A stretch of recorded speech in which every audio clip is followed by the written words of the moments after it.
पंतप्रधान नरेंद्र मोदींच्या आवाहनानंतर महाराष्ट्र सरकारच्या सर्व मंत्र्यांच्या ताफ्यातील वाहनं कमी करण्यात आली आहेत। पण असं असतानाही मंत्र्यांच्या ताफ्यामागे पक्षाचे नेते आणि कार्यकर्त्यांची वाहनं धावत असल्यानं आता मुख्यमंत्री देवेंद्र फडणवीसांनी नेते कार्यकर्त्यांना आवाहन केलंय। त्यामुळे आता तरी नेत्यांचा ताफा कमी होईल का अशी चर्चा सुरू झाली आहे।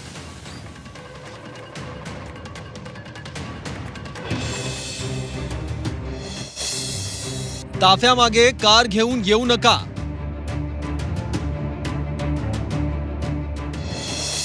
मुख्यमंत्र्यांचं भाजप कार्यकर्त्यांना आवाहन।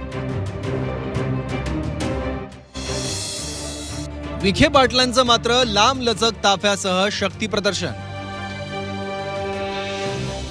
पंतप्रधान मोदींनी आवाहन केल्यानंतर सरकारनं काटकसरीला सुरुवात केली आहे। खुद्द मुख्यमंत्री देवेंद्र फडणवीसांनी बाईकवरून विधान भवन गाठलं होतं।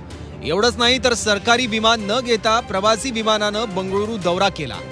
मुख्यमंत्र्यांनी साधेपणा आणि काटकसरीनं काम सुरू केलंय। ताफ्यातील वाहनांची संख्याही कमी केली आहे। ताफा मोठा दिसू नये याचीही ते खबरदारी घेताना दिसतायत। पुण्यातल्या एका कार्यक्रमात त्यांनी कार्यकर्त्यांनाही बजावलं। वाहनाच्या ताफ्यामागं वाहनं घेऊन येऊ नका असं त्यांनी कार्यकर्त्यांना सांगितलं। मला माहिती आहे पुण्यामध्ये सगळ्यांजवळ आपल्या मोठ्या गाड्या आहेत, कृपया आमचा कॉन्व्हॉय वाढवू नका। आपल्याला पंतप्रधानांनी सांगितल्याप्रमाणे शिस्तीत सगळे वागा, आता आमच्या मागे सगळे गाड्या घेऊन फिराल असं कोणी करू नका, एवढीच आपल्या सर्वांना विनंती करतो। केंद्रीय राज्यमंत्री रामदास आठवलेंनाही तसाच अनुभव आला होता। आठवलेंनी सूचना देऊन सुद्धा त्यांच्या वाहनांचा ताफा लांब लचक झाल्याचं पाहायला मिळालं। शेवटी रामदास आठवलेंना स्पष्टीकरण द्यावं लागलं। आपली एकच कार असून त्यामागं कार्यकर्त्यांच्या 25 कार होत्या असं त्यांनी सांगितलं। कार्यकर्त्यांमध्ये माझ्या ताफ्यामध्ये एकच गाडी आहे, म्हणजे मी ज्या ताफ्यातून आलेलो आहे आता कार्यकर्ते भेटण्यासाठी आलेले आहेत।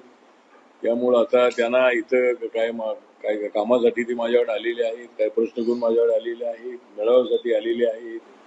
त्यामुळे आता मेळाव्यासाठी आलेले आहेत तर आता ते गाडीतून आल्याशिवाय तरी मेळावा होणार नाही आहे। त्यामुळं पण तरी काय तर चाललं तर काय सगळे येणार नाही आहे। त्यामुळं ट्रॅक्टरमधून यायचं म्हटलं तरी ते डिझेलला लागणारच आहे। त्यामुळं गाड्या कार्यकर्त्यांनी जास्त वापरू नये। मुख्यमंत्री स्वतः काटकसर करतायत। दुसरीकडे मात्र त्यांच्या मंत्रिमंडळातील मंत्री त्यांच्या आदेशाचं पालन करताना दिसत नाहीयेत। राधाकृष्ण विखे पाटील यांनी वाहनांच्या मोठ्या ताफ्यासह शासकीय कार्यक्रमाला हजेरी लावली। शनिवारी रात्रीही ते भल्या मोठ्या ताफ्यासह अहिल्यानगर जिल्ह्यातील कार्यक्रमांना उपस्थिती लावताना दिसले। मुख्यमंत्र्यांच्या सूचनेनंतर अनेक मंत्री काटकसर करत असताना राधाकृष्ण विखे पाटील यांना पंतप्रधान मोदींच्या आवाहनाचा विसर पडलाय की काय असा प्रश्न निर्माण होतोय। निलेश खरमरे, झी 24 तास, पुणे।